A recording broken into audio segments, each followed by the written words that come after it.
This channel does not promote any violent, harmful, or illegal activities. All content provided by this channel is meant for an educational purpose only. আপামর রাজ্যবাসী চেয়েছিলেন সঞ্জয় রায়ের ফাঁসি হোক, কিন্তু Sealdah court দিল যাবজ্জীবন। আর গোটা এই রায় প্রক্রিয়াকে কী চোখে দেখছেন কলকাতা হাইকোর্টের অবসরপ্রাপ্ত প্রধান বিচারপতি দেবাশিস করগুপ্ত, সেটাই জেনে নেব। আমি সরাসরি দেবাশিস বাবুর কাছে যাব। দেবাশিসবাবু, এই গোটা রায় প্রক্রিয়াকে আপনি কী চোখে দেখছেন? 165 দিন আগে যে নারকীয় ঘটনা ঘটেছিল এবং যার ইনভেস্টিগেশন আর বিচার ব্যবস্থা শুরু হয়েছিল, আজকে সেটা শেষ হয়নি, সেটা আরেকটি দ্বিতীয় ধাপে গুরুত্বপূর্ণ পর্যায়ে যেতে শুরু করলো। তার শুরু হলো আজকে। কেন আপনার এই বিষয়টা কেন মনে হচ্ছে? বিচারক যখন ট্রায়াল করেন আমাদের ভাষায়, তখন তার ভাবনা চিন্তার পরিধি কিন্তু ইনভেস্টিগেটিং এজেন্সি চার্জশিট এবং পরবর্তীকালে সাক্ষ্য ইত্যাদির সাক্ষ্য প্রমাণের মাধ্যমে যে সমস্ত জিনিসগুলোকে তার সামনে হাজির করেন, তার সেই জায়গায় কিন্তু সীমাবদ্ধ থেকে বিচারটা করতে হয়। এবং তার উপরে দাঁড়িয়ে বিচারক বিচার করেছেন। কিন্তু যে সমস্ত সাক্ষ্য প্রমাণ আজকে পর্যন্ত এসছে আর যাদের নাম উঠে এসছে, তার ভিত্তিতে এই বিচার যথাযথ হয়েছে কি না তার পরবর্তী আদালতে আবেদন জানানোর সুযোগ রয়েছে। যদি তা হয়, তাহলে এখানে শেষ নয়, এখানে শুরু বিচারের দ্বিতীয় অধ্যায়ের। ইতিমধ্যেই সঞ্জয়ের যে তরফে রাজ্য সরকার এই যে রায় হয়েছে তার বিরুদ্ধে কলকাতা হাইকোর্টের উচ্চতর বেঞ্চে যাওয়ার ডিসিশন নিয়েছে। এইটা কি বলবেন, এই বিষয়টাকে কি বলবেন? দেখুন, এখন দুটো দিক খোলা রয়েছে। একটা দিক হচ্ছে যে এই রায়ের বিরুদ্ধে অ্যাপিল। সেই অ্যাপিল কিন্তু এই যাকে দোষী সাব্যস্ত করা হয়েছে সেই বিষয়ে আলোচনা ইত্যাদি সীমাবদ্ধ থাকবে, এবং তার যে সাজা হয়েছে সেটা কম হলো কি বেশি হলো, অন্য কিছু হওয়া ছিল কি না, সেটা সীমাবদ্ধ থাকবে। কিন্তু এই বিষয়ে আরেকটা গুরুত্বপূর্ণ দিক খোলা রয়েছে। সেটা হচ্ছে যে সর্বোচ্চ আদালতে এখনও একটি মামলা রয়েছে যেটি কিন্তু সাংবিধানিক বেঞ্চে। আমরা জানি এই সাংবিধানিক বেঞ্চের হাত অনেক বড়, কাজেই তাদের কাছে যে সমস্ত কাগজপত্র পৌঁছেছে, সেন্ট্রাল ফরেন্সিক ল্যাবরেটরির যে রিপোর্ট পৌঁছেছে, সিবিআইয়ের একটার পর একটা রিপোর্ট যা পৌঁছেছে, তাতে যদি তারা মনে করেন যে ইনভেস্টিগেশন হয়েছে তাতে কোনো ঘাটতি বা খামতি ছিল, তাহলে সেখানে তারা যথাযথ নির্দেশ দিতে পারেন। এ ব্যাপারে একটা খুব গুরুত্বপূর্ণ ধারা হচ্ছে article 142 of the constitution of India, যেটা সর্বোচ্চ আদালত অর্থাৎ সুপ্রিম কোর্টকে অধিকার দেয় for the ends of justice তারা অর্ডার পাস করতে পারেন, যেটা অন্য কোনো কোর্টের নেই। সেক্ষেত্রে কিন্তু বিষয়টা আরও গুরুত্বপূর্ণ দিকে গড়ানোর সুযোগ আছে। কোথাও কি মনে হয় যে এই বিচারক যিনি রায় দিলেন গোটা যাবজ্জীবন কারাদণ্ড, কলকাতা হাইকোর্টে গেলে সেই রায়টা পরিবর্তিত হয়ে ফাঁসির আদেশে পরিবর্তন হয়ে যাবে? সেটা তো বিচারক, আমি এখনো পর্যন্ত যা দেখেছি রায়, পুঙ্খানুপুঙ্খভাবে বিষয়টি বিচার করেছেন। কাজেই সমস্ত তথ্য প্রমাণ, আলোচনা, সাক্ষ্য এখন সব রেকর্ডে এসে গেছে। সেগুলো বিচার করে হাইকোর্ট যদি আপিল হয়, যা বুঝবেন তাই করবেন। কিন্তু সুপ্রিম কোর্টের সাংবিধানিক বেঞ্চ, তার হাত অনেক বড়, এবং যেটা বলছিলাম আর্টিকেল 142-তে সুপ্রিম কোর্টের বিশেষ ক্ষমতা, সেই ক্ষমতা বলে তারা যদি মনে করেন যে কোনো জায়গায় অনুসন্ধানকারী যে টিম, তাদের কোনো ঘাটতি রয়ে গেছে এবং সেখানে সেই টিমটার পরিবর্তন করা দরকার, চারিত্রিক পরিবর্তন করা দরকার, সেই সম্ভাবনাও উড়িয়ে দেওয়া যায় না। মানে তাহলে বলতে চাইছেন যে সিবিআই এর যারা তদন্তকারীরা যারা তদন্ত করছে সেই টিমটাকে সম্পূর্ণ বরখাস্ত করে নতুন টিম তৈরি করা এবং সেটা তাদেরকে দিয়ে তদন্ত করানো?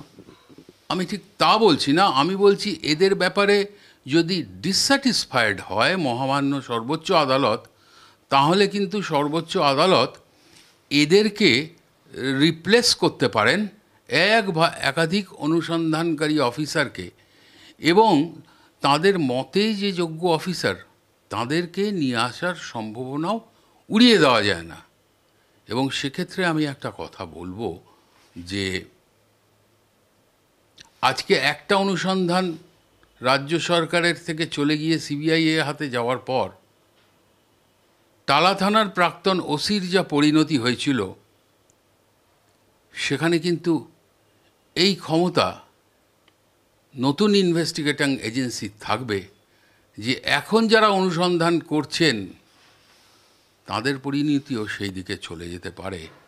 এই ক্ষমতা কিন্তু আমাদের সংবিধান, আমাদের বিভিন্ন আইনে আছে। কি হবে তা তো আমি বলতে পারি না, আমি জ্যোতিষী নই। একটা বিষয় উঠে আসছে যে আজকে যিনি বিচারক যিনি রায় দিয়েছেন তাতে পুলিশের ভূমিকার সমালোচনা করা হয়েছে, যেখানে গোয়েন্দা বিভাগের কাজের সমালোচনা করা হয়েছে। কোথাও কি মনে হয় যে ষড়যন্ত্র হয়েছে গোটা ঘটনায়? দেখুন, সেটা তো এই জায়গায় দাঁড়িয়ে আমি কিছু বললে প্রেডিকশন করা হয়ে যাবে। তবে সেন্ট্রাল ফরেন্সিক ল্যাবরেটরির রিপোর্টটা দেখে তো অনেক কিছু তথ্য উঠে আসছে এবং মনে হচ্ছে হয়তো তার সম্পূর্ণটা আদালতের সামনে ইনভেস্টিগেটিং এজেন্সি উপস্থাপন হয়তো বা করেননি। সেটা কি আপনার মনে হয় কেন্দ্রীয় তদন্তকারী সংস্থাকে পুলিশ দিয়েছে? হ্যাঁ, প্রাথমিকভাবে যেহেতু রাজ্য পুলিশের হাতে সমস্ত তথ্য ইত্যাদি ছিল, সেগুলো তো সিবিআইকে তাঁরাই দিয়েছেন, এবং তারপরে সিবিআই কী তথ্য প্রমাণ নিয়েছেন সেটা ওই জাজমেন্টটা দেখলে এবং সাক্ষ্য প্রমাণ দেখলে পাওয়া যাবে। আর সেন্ট্রাল ফরেন্সিক ল্যাবরেটরি এসেও তো অনেক তথ্য প্রমাণ সংগ্রহ করেছেন। কাজেই এখনও সম্ভাবনা আছে, যদি এই ঘটনার সাথে ফরেন্সিক ল্যাবরেটরি যেটা বলছেন যে ধরনের আঘাতের চিহ্ন পাওয়া যাচ্ছে, যে ধরনের সাক্ষ্য প্রমাণ পাওয়া যাচ্ছে, সেটা ইঙ্গিত করছে যে পেছনে একজন নয় অনেক মানুষ রয়েছেন, সেই সত্য উদ্ঘাটনের চেষ্টা করাই যেতে পারে। কিন্তু সেটা সম্পূর্ণভাবে নির্ভর করছে যে যাদের কাছে তথ্য প্রমাণ পৌঁছাবে, সর্বোচ্চ আদালত সুপ্রিম কোর্ট যে সাংবিধানিক বেঞ্চে মামলা রয়েছে, তাঁরা নিশ্চয়ই এগুলোকে দেখবেন, দেখে যথাযথ ব্যবস্থা নেবেন, এই বিশ্বাস আমার আছে। শেষে একটা কথা আমি বলবো যে যদি সাধারণ মানুষ যে সমস্ত জিনিস দেখছেন, যে অসঙ্গতির প্রশ্ন উঠে আসছে, সেক্ষেত্রে কিন্তু এই এত বড় নারকীয় ঘটনার যথাযথ বিচারের জন্যে যে চাপ সৃষ্টি হয়েছে, এবং আমি আগেও বলেছি অন্য জায়গায় যে আমি মনে করি না যে প্রশাসন, শাসক দল, পুলিশের সবাই অসৎ। খুব কম সংখ্যক মানুষ এই সমস্ত অসাধু অসৎ কাজ করে থাকে। কাজেই যে সংখ্যাগরিষ্ঠ মানুষ যারা শাসক দলে রয়েছেন, যারা প্রশাসনে রয়েছেন, পুলিশে রয়েছেন, তাঁরাও সাধারণ মানুষের সাথে আজকে যদি চাপ সৃষ্টি করেন, তাহলে আমার বিশ্বাস যে ধোঁয়াশাগুলো রয়েছে সেটা কেটে যাবে আস্তে আস্তে। পুলিশের ভূমিকা কি আপনি কি মনে করেন, আদৌ কি ত্রুটিমুক্ত নাকি ত্রুটিপূর্ণ এই ঘটনার তদন্তে? এই ঘটনার তদন্তে রাজ্য পুলিশ সম্বন্ধে অনেক প্রশ্ন এসছে। টালা থানার ওসি গ্রেপ্তার হয়েছেন, প্রাক্তন অধ্যক্ষ গ্রেপ্তার হয়েছেন। সেই জায়গাগুলো থেকে প্রাথমিকভাবে তো অনেকগুলো কথাই উঠে এসছে, তার পুনরাবৃত্তি করার দরকার নেই। কিন্তু বর্তমান ইনভেস্টিগেটিং এজেন্সি তার কাজ যথাযথভাবে হয়েছে কি না সেটা এখনও সুপ্রিম কোর্টে পেন্ডিং। কাজেই সেখানে দেখে নিতে হবে তাঁরা এদের কাজে সন্তুষ্ট হচ্ছেন কি না, এবং জনসাধারণের যে ক্ষোভ, প্রশাসনের একটা বড় অংশের যে ক্ষোভ এই ইনভেস্টিগেশনের এগেনস্টে রয়ে গেছে, সেটা সত্য কি না সেটা ভবিষ্যৎ বলবে। এবং দেশের উচ্চ আদালতই শেষ রায় সেই কথা বলবে। সেটা কি বোধ মানে পুলিশ এবং সিবিআই দুটোর ক্ষেত্রেই বলছেন? নিশ্চয়ই, মানে যারা তদন্ত করছে দুটোর পক্ষে ওদের বিরুদ্ধেই প্রশ্নটা রয়ে যাচ্ছে। নিশ্চয়ই। আরেকটা লাস্ট শেষ দুটো প্রশ্ন আমার কাছে জানার, সেটা হচ্ছে এই আপামর রাজ্যবাসী চাইছিলেন ফাঁসি হোক, হয়েছে যাবজ্জীবন। আপনার চোখে এই যে রায়টা, কোথাও কি মনে হচ্ছে যে যাবজ্জীবন বা ফাঁসি হলে ভালো হতো, বা যাবজ্জীবন আপনি যদি বিচারপতি থাকতেন তাহলে কি হতো? দেখুন, রায়টা আমি তো পুরোপুরি পুঙ্খানুপুঙ্খভাবে পড়তে পারিনি, প্রাথমিকভাবে চোখ বুলিয়েছি। কাজেই এবং হয়তো এর বিরুদ্ধে অ্যাপিলও হবে। সেখানে প্রাক্তন প্রধান বিচারপতি হিসাবে কলকাতা হাইকোর্টের আমার ওই এক্সপার্ট ওপিনিয়নটা এক্ষুনি দেওয়া উচিত হবে না। তবে এইটুকুই বলতে পারি, অনেক ধোঁয়াশা জায়গা রয়ে গেছে, এবং যদি অ্যাপিল হয় এবং সুপ্রিম কোর্টের মামলা তো পেন্ডিংই রয়েছে, একটা অতি গুরুত্বপূর্ণ পর্যায়ে শুরু হলো, এটাই সব কিছুর শেষ নয়। এই জায়গায় আমার প্রশ্ন, যারা এখনো অ্যাকিউজ, যাদেরকে বলা হচ্ছে যে তারা দোষী, আজকে যে রায়টা দেওয়া হয়েছে সেটা দেখে কি কোথাও তারা মনে করবে যে এখনো তাদের বিপদ তাদের মাথার উপর রয়েছে? কোথাও কি সেই জায়গাটা রেখেছেন বিচারক?